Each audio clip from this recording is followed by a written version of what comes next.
형제들아, 내가 너희를 위하여 이 일에 나와 아볼로를 들어서 본을 보였으니 이는 너희로 하여금 기록된 말씀 밖으로 넘어가지 말라 한 것을 우리에게서 배워 서로 대적하여 교만한 마음을 가지지 말게 하려 함이라. 누가 너희를 남달리 구별하였느냐? 내게 있는 것 중에 받지 아니한 것이 무엇이냐? 내가 받았은즉 어찌하여 받지 아니한 것 같이 자랑하느냐? 너희가 이미 배부르며 이미 풍성하며 우리 없이도 왕이 되었도다.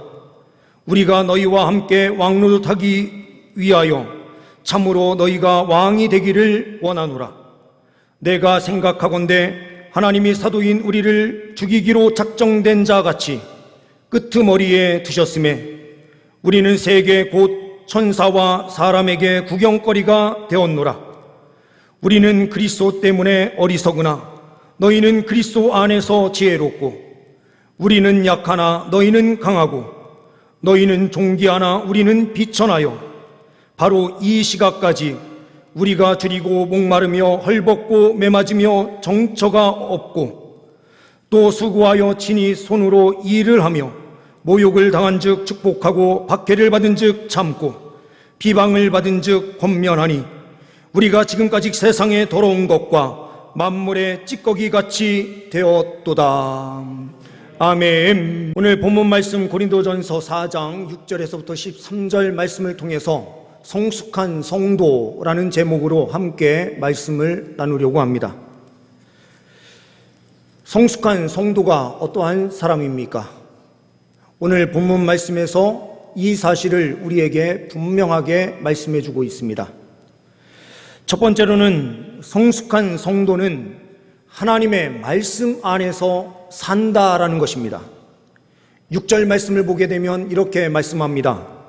형제들아, 내가 너희를 위하여 이 일에 나와 아볼로를 들어서 본을 보였으니 이는 너희로 하여금 기록된 말씀 밖으로 넘어가지 말라 한 것을 우리에게서 배워 서로 대적하여 교만한 마음을 가지지 말게 하려 함이라. 말씀 밖으로 넘어가지 말라라고 말씀하고 있습니다. 우리의 생각은 말씀 바깥에서 자유와 기쁨을 누리는 것이 더 좋은 생활이 아닌가라고 생각할 때가 있어요. 말씀 안에 있다 보면 제약이 너무 많아요. 그러니 말씀 바깥에서 조금 더 편하게 자유롭게 살 수 있지 않을까라고 생각하지만 성경 말씀에서는 말씀 안에 있는 것이 참 자유다라고 우리에게 선포합니다. 그 이유는 무엇입니까? 말씀의 전체의 모든 내용은 예수 그리스도를 이야기하고 있습니다. 예수 그리스도께서 십자가에 못 박혀 죽으시고 부활하셔서 지금도 영광 가운데 계신데 그분이 우리에게 참 자유와 기쁨을 주시기 때문에 그렇습니다. 제 가운데서 사는 우리의 인생은 삶이 너무나 힘들고 어렵습니다. 무거운 짐이 있습니다. 그런데 예수 앞으로 나오게 되면 그 모든 무거운 짐, 죄의 모든 문제가 다 풀어지고 그 안에서 평안함과 기쁨을 누리게 됩니다. 그러므로 주님께서는 우리에게 말씀 바깥으로 넘어가지 말라, 기록된 말씀 안에서 생활하라 라고 우리에게 명령하시는 것입니다. 준비된 PPT 내용을 하나 보시면은요, 이 그림은 내비게이터 성교회에서 제자 훈련 교재에도 많이 찍혀 있는 핵심 내용입니다.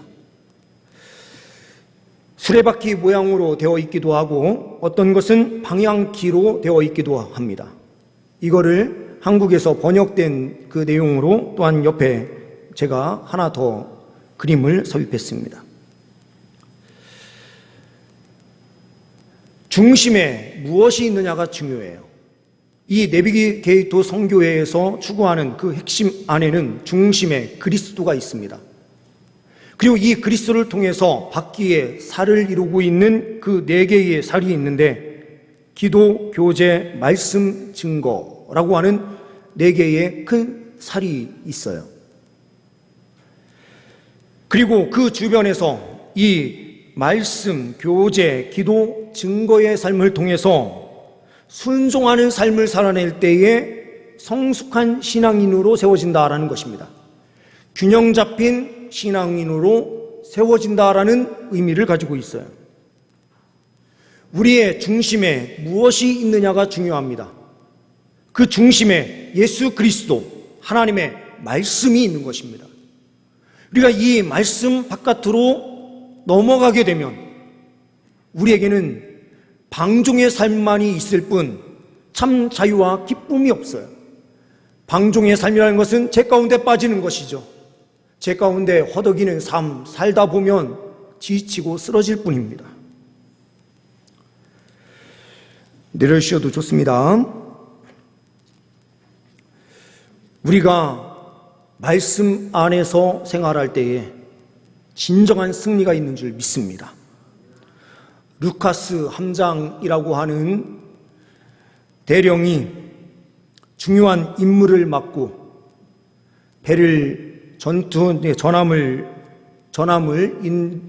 인도해서 가게 됩니다. 안개가 뒤덮인 밤바다, 조용한 가운데 멀리에서 희미하게 불빛이 보이기 시작합니다. 이대로 가다 보면 저 앞에 있는 불빛을 비추고 있는 배와 충돌하겠다 싶어서 교신 장치를 통해서 교신을 시작합니다. 들립니까? 여기는 루카스 선장. 지금 우리 배와 충돌할 위험이 있습니다. 당장 진로를 남쪽으로 10도 선회하십시오. 그렇지 않으면 우리 배와 충돌합니다. 충성. 저는 이곳을 담당하고 있는 로빈 이병입니다. 함장님께서는 진로를 북쪽으로 10도 선회하십시오. 벌써 위험지역까지 오셨습니다. 루카스 대령은 나는 영해군의 함장 루카스 대령이다. 그리고 우리는 지금 중요한 훈련 중이고 로빈 이병은 이 사실이 들리는가? 당장 선회하라. 이건 명령이다. 명령을 어긴 셈인가? 하면서 하관하기 시작했습니다. 답변은 함장님, 저는 그렇게 할 수 없습니다. 함장님께서 선회하셔야만 합니다. 부탁드립니다. 루카스 함장님. 지금 바로 배의 진로를 바꾸십시오. 로빈 이병, 마지막 기회를 주겠다. 자네는 지금 많은 사람들의 목숨을 굉장히 위태롭게 하고 있다. 이대로라면 우리는 충돌할 수밖에 없다. 지금 당장 항로를 바꾸지 않으면 나는 이병을 군법 회의에 회부하겠다. 그리고 이 배는 전함이란 말이다. 영해군의 전함과 충돌할 생각인가? 군법 회의라는 말 때문에 그런지는 모르지만 이 존슨 이병은 답신을 조심스럽게 다시 보냅니다. 함장님, 죄송합니다. 저는 바꿀 수가 없습니다. 제발 진로를 바꾸십시오. 이곳은 등대입니다. 기준은 어디에 있습니까? 전함이라고 해서 등대를 무시해서는 그 등대와 부딪혀서는 전함이 박살나고 맙니다. 우리의 기준은 하나님 말씀입니다. 말씀이 중심이 되어 우리는 그 말씀 반경 안에서 생활할 때에 안전함을 누릴 수 있는 것입니다. 7절, 8절 말씀에 이렇게 말씀하고 있습니다. 누가 너를 남달리 구별하였느냐? 내게 있는 것 중에 받지 아니한 것이 무엇이냐? 내가 받았은즉 어찌하여 받지 아니한 것 같이 자랑하느냐? 너희가 이미 배부르며 이미 풍성하며 우리 없이도 왕이 되었도다. 우리가 너희와 함께 왕노릇하기 위하여 참으로 너희가 왕이 되기를 원하노라. 6절 말씀에서 우리가 본 대로 말씀 바깥으로 넘어가는 그 현상이 교만이에요.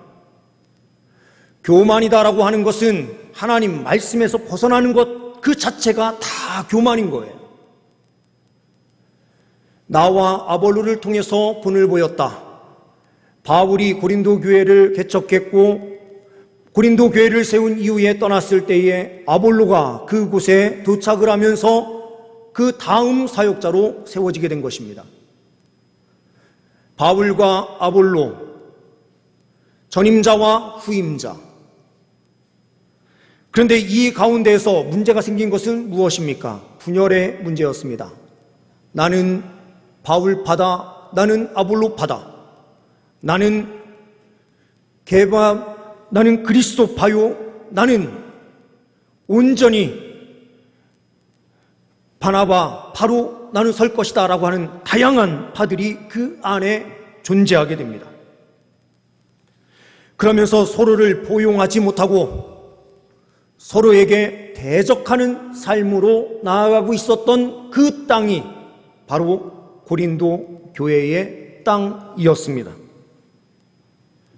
이런 상황 가운데서 바울은 그들에게 편지를 보내면서 복음 안에 있어야만 하고 말씀 바깥으로 넘어가지 않도록 하는 것이 중요하다라고 강조하면서 고린도 전서의 내용을 보내고 있습니다. 준비된 PPT 내용을 하나 더 보시겠습니다. 우리나라가 K-팝을 뛰어넘어서 K-클래식, 이 클래식 분야에서도 두각을 나타내기 시작했습니다. 그 가운데에 중심에 있는 임윤찬 피아니스트가 있습니다. 이 임윤찬이 벤 클라이번 콩쿠르에서 4년마다 한 번씩 진행되는 이 콩쿠르에서 우승을 하게 돼요. 이것은 작년 6월에 있었던 일입니다. 이 피아니스트가 유학을 한 적이 없습니다. 한국 토종이에요. 그러다 보니 우승한 이후에 많은 사람들이 질문을 하기 시작했어요. 어떻게 피아노를 시작했는지, 그리고 지금 이러한 성과가 있게 된 배경이 무엇인지를. 그런데 이때에 임윤찬 피아니스트는 이렇게 이야기를 합니다. 나에게는 위대한 스승 손민수 교수님이 계십니다. 옆에 두 사람이 같이 사진 찍은 사진이 있는데요. 바로 옆에 있는 분이 손민수 교수, 그리고 왼쪽에 있는 사람이 바로 18세, 그 당시에 18세로 최연소로 이 피아노 콩쿠르에서 우승한 사람입니다. 이 손민수 교수에게 스승이 있습니다. 그 스승은 바로 러셀 셰먼이라는 피아니스트입니다. 이 사람에게 배워서 손민수 교수도 2006년에 콩쿠르에서 우승을 해요. 그리고 이 손민수 교수가 7살 때부터 피아노를 시작한 이 임윤찬에게 피아니스트로서 그 길을 갈 수 있도록 잘 지도해 줍니다.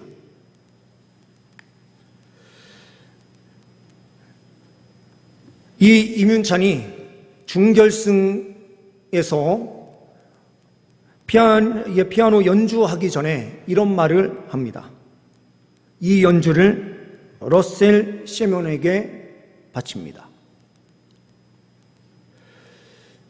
이 임윤찬이라고 하는 사람이 있기 위해서는 손민수라는 사람이 반드시 있어야 되고, 그리고 그의 스승인 러셀 셰먼이 있어야만 이 임윤찬이 나올 수가 있는 것입니다.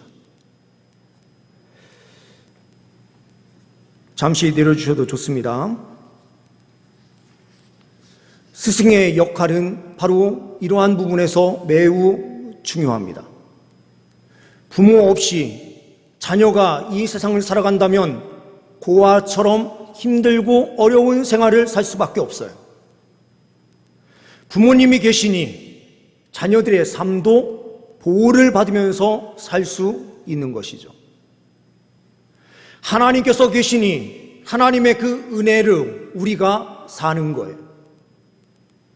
근데 고린도 교회의 성도들의 모습은 어떠했습니까? 그들은 바울도 배척하고, 그리고 일부의 사람들은 아볼로도 배척하고, 게바도 배척하며 나는 그리스도파다라고 말하는 사람들도 있는 이러한 분열된 상황 가운데 있었습니다. 하나님께서는 성숙한 성도, 성숙한 신앙인이라고 하는 것은 나와 조금 다른 생각을 가지고 있는 사람도 함께 포용하면서 달려가는 사람이다라는 거예요.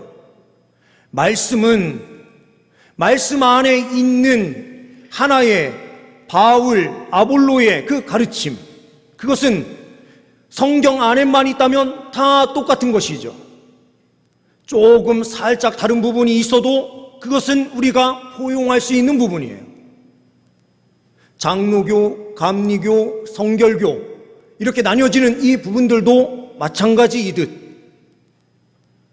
교회 내에 조금 다른 생각을 가지고 있는 사람들도 있을 수 있고 다양한 부류의 사람들이 존재하는데 우리는 사람을 판단하는 것이 아니라 말씀 안에서 함께 할 수 있다면 언제나 받아들이고 포용함으로 달려가야 된다는 것이죠. 그러므로 성숙한 성도는 나의 주장만을 주장하는 것이 아니라 말씀 안에서 함께 포용하고 아름다운 공동체를 이루기 위하여 힘있게 달려가는 것입니다. 두 번째로는 성숙한 성도는 하나님께 맡기는 삶을 삽니다. 9절 말씀을 보게 되면 이렇게 말씀하고 있습니다. 내가 생각하건대 하나님이 사도인 우리를 죽이기로 작정된 자 같이 끄트머리에 두셨음에 우리는 세계 곧 천사와 사람에게 구경거리가 되었노라. 하나님께서 사도인 바울을 죽이기로 작정하신 것처럼 완전히 낭떠러지 바로 직전에 자기 자신을 세우는 고통의 자리까지 내모실 때가 있다.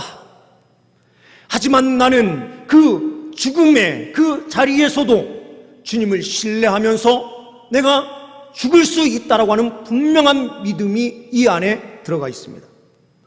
천사와 사람에게 구경거리가 된다라고 하는 것은 어떠한 의미입니까?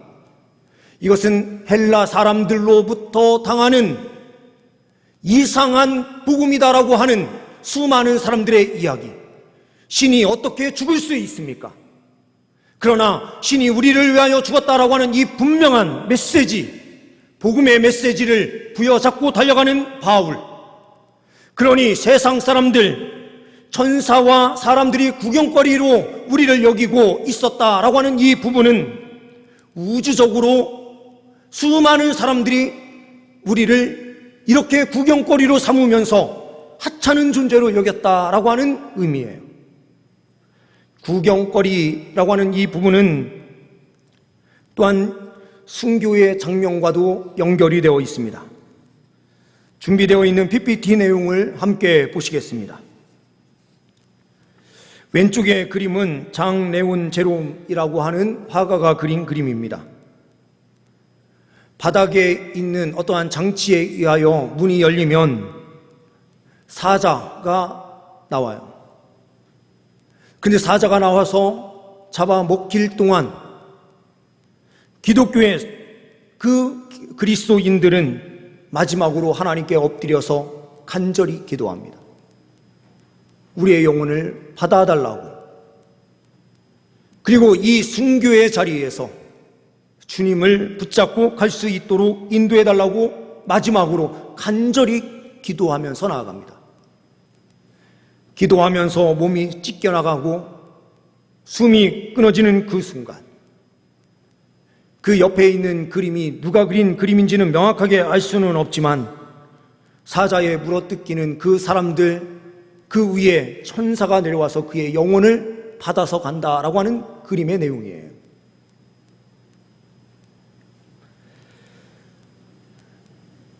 이 자리에 4만 명에서 5만 명, 그 수많은 사람들이, 로마의 시민의 사람들이 다 와서 그리스도인들이 죽어가는 그 장면을 보면서 웃음거리로, 구경거리로 삼고 있었던 그 시대, 이러한 상황을 이야기하면서 바울은 우리가 천사와 사람에게 구경거리가 되었노라 라고 선포해요. 하나님께 맡기는 삶이다라는 것은 무엇입니까?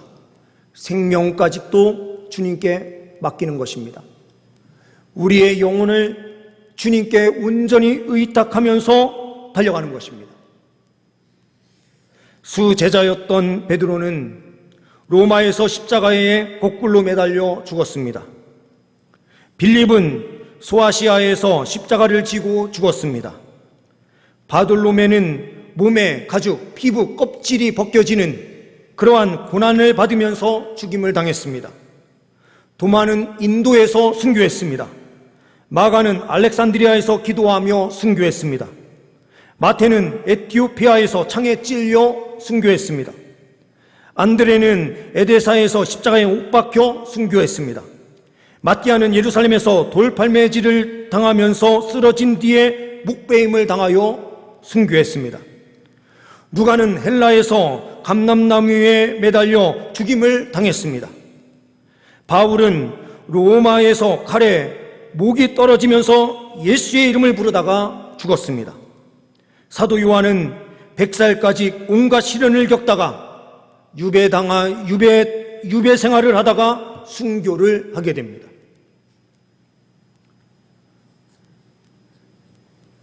성경에 있었던 모든 제자들이 주님의 복음을 위하여 순교를 했습니다. 모든 삶을 하나님께 의탁하는 삶, 그 삶으로 달려가겠다 결단하는 제자들의 모습을 우리는 말씀을 통하여 보게 됩니다. 성숙한 신앙인은 어떠한 삶을 삽니까? 예수께서 가신 그 길을 묵묵히 따라가는 것입니다. 제자들이 간 그 길을 우리도 기쁨으로 따라갈 때에 성숙한 신앙인이 됩니다. 우리의 순교의 자리, 핍박이 와도 그것을 감당하며 달려가는 그 자리가 어디입니까? 하나님께 온전히 맡겨드리는 삶으로 달려가는 우리 모두가 될 수 있기를 소망합니다. 세 번째로는 성숙한 성도는 하나님께 시간을 드리는 삶을 산다라는 것입니다. 10절 이후의 말씀은 이렇게 말씀하고 있습니다. 우리는 그리스도 때문에 어리석으나 너희는 그리스도 안에서 지혜롭고 우리는 약하나 너희는 강하고 너희는 존귀하나 우리는 비천하여 바로 이 시각까지 우리가 줄이고 목마르며 헐벗고 매맞으며 정처 없고 또 수고하여 친히 손으로 일을 하며 모욕을 당한 즉 축복하고 박해를 받은 즉 참고 비방을 받은 즉 권면하니 우리가 지금까지 세상의 더러운 것과 만물의 찌꺼기같이 되었도다. 바로 이 시각까지 구속함의 은혜를 누린 그 순간부터 바울은 이 시각까지 모든 시간을 하나님께 드리며 나아갔다라고 고백하고 있는 것입니다. 멸시를 받는 자리에서도 줄이고 목마르고 헐벗고 매맞으며 정처가 없고 수고하는 그 모든 과정 속에서도 모욕하는 자를 축복하고 박해하는 자를 그대로 가슴에 품으며 비방을 받을 때에도 권면하여 그들을 주께로 돌이키기 위하여 힘썼던 삶, 전 삶을 주께 내어드리고 있는 바울의 모습을 오늘 말씀을 통하여 우리는 보게 됩니다. 이 삶은 예수님께서 걸어가신 길입니다. 예수님께서도 하나님 말씀 앞에 철저하게 예로 답변하면서 늘 항상 순종의 걸음을 걸어갔고 예수 그리스도와 함께 우리 모두가 살아갈 때에 하나님께서 십자가에 못 박히신 예수 그리스도를 살리시고 저 하늘 보좌 우편에 앉으셔서 영광을 얻게 하시듯 우리에게도 그 영광의 은혜로 함께하여 주시는 줄 믿습니다. 히브리서 12장 2절 말씀은 이렇게 말씀합니다. 믿음의 주요 또 온전하게 하시는 이인 예수를 바라보자. 그는 그 앞에 있는 기쁨을 위하여 십자가를 참으사 부끄러움을 개의치 아니하시더니 하나님 보좌 우편에 앉으셨느니라. 베드로전서 3장 22절은 또한 이렇게 말씀합니다. 그는 하늘에 오르사 하나님 우편에 계시니 천사들과 권세들과 능력들이 그에게 복종하느니라. 모든 것에 복종할 수 있게 된 것은 예수 그리스도께서 십자가에 죽으셨기 때문이요, 주님께서 그 사망 권세를 깨뜨리고 살 수 있도록 살려주시는 은혜로 함께하여 주셨기에, 그리고 저 천국으로 불러들이셔서 보좌 우편에 앉히셔서 모든 것을 통치하시는 그 권세를 주님께서 예수 그리스도께 주신 것입니다. 우리의 시간, 어떠한 시간을 주께 드리고 있습니까? 바로 이 시간까지라고 이야기하는 바울의 고백이 우리의 고백이 될 수 있습니까? 우리는 주일을 주께 시간을 드리고 헌신과 충성으로 나아갑니다. 또한 주일뿐만 아니라 우리는 새벽의 첫 시간을 주님 앞에 기도함으로 시작하고 주께 드리며 나아갑니다. 사회생활도 우리의 삶 전체를 주께 드리며 그 자리에서 순종하며 달려갑니다. 이러한 삶을 통하여 어떠한 역사가 펼쳐져야 됩니까? 바울의 생애를 통하여 믿지 않는 자들이 주께로 돌아왔고 그의 삶을 본 수많은 사람들이 주께로 돌아와 새 생명의 은혜를 누렸습니다. 주님께서는 우리에게도 이러한 사명을 주시고 계십니다. 주님께서 우리에게 말씀하시듯 말씀 안에서 철저하게 순종하는 삶으로 우리의 생명까지도 주께 맡겨드리는 삶으로 달려갈 때에 놀라운 역사가 우리의 삶 가운데 펼쳐질 뿐만 아니라 우리의 시간, 우리의 전 삶을 주님께 온전히 헌신하며 나아갈 때에 주님께서는 마지막 그날에 우리를 가장 높은 자리에 앉히셔서 예수님과 함께 그 모든 영광을 함께 누리도록 주님께서 함께하여 주실 것입니다. 성숙한 성도, 죽기를 각오하는 자리, 시간을 주님께 온전히 드리는 자리, 기쁨으로 순종하며 들어갈 때 말씀 안에 있는 주의 백성들의 삶에 주님께서 풍족한 성령의 은혜로 함께하여 주십니다. 오늘 우리는 전도 대상자를 위하여 기도하는 주일로 삼고 있습니다. 그리고 우리는 강고 시간에 말씀을 드린 대로 1층 식당을 리모델링하여 북카페 작은 도서관으로 바꾸는 일을 우리가 이제 곧 시작하게 됩니다. 전도하는 일이든 어떠한 일이든 돈으로 되는 것이 아닙니다. 우리는 지금 풍족하게 하나님께서 채워주신 은혜가 있어서 돈 걱정 없이 리모델링을 시작하게 됐어요. 이러다 보니 가장 큰 문제는 무엇인가? 기도 없이 리모델링이 진행되는 것은 아닐까? 하나님 앞에 우리의 헌신, 충성이 없이 드려지는 그러한 공사가 아닐까? 염려가 되는 부분이 너무나 많습니다. 교회의 일은 물질이 아니라 성도들의 무릎으로 지어지는 것이요, 주님 교회는 성도들의 기도를 통하여 힘있게 세워지는 것입니다.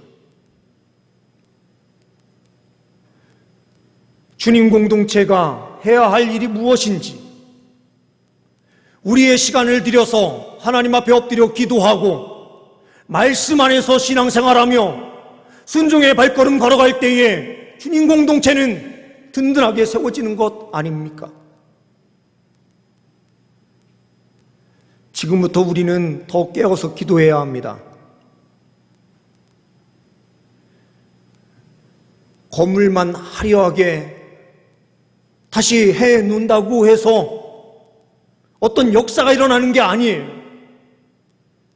기도하는, 헌신하는 우리 성도들의 삶이 있을 때에 우리 공동체가 새로워지는 거예요. 우리는 이 사실을 잊어서는 안 됩니다. 더욱더 간절히 기도하며 달려가는 우리 공동체, 철저하게 주님만 바라보고 힘있게 달려가는 우리 공동체 성숙한 성도들 다 되시기를 간절히 소망합니다. 기도하십니다.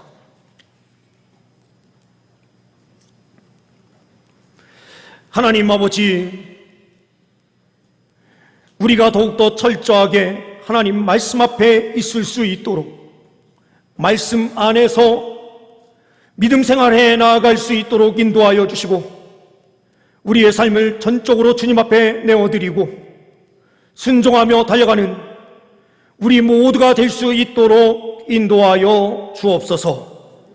우리 주 예수 그리스도의 이름으로 기도하옵나이다. 아멘.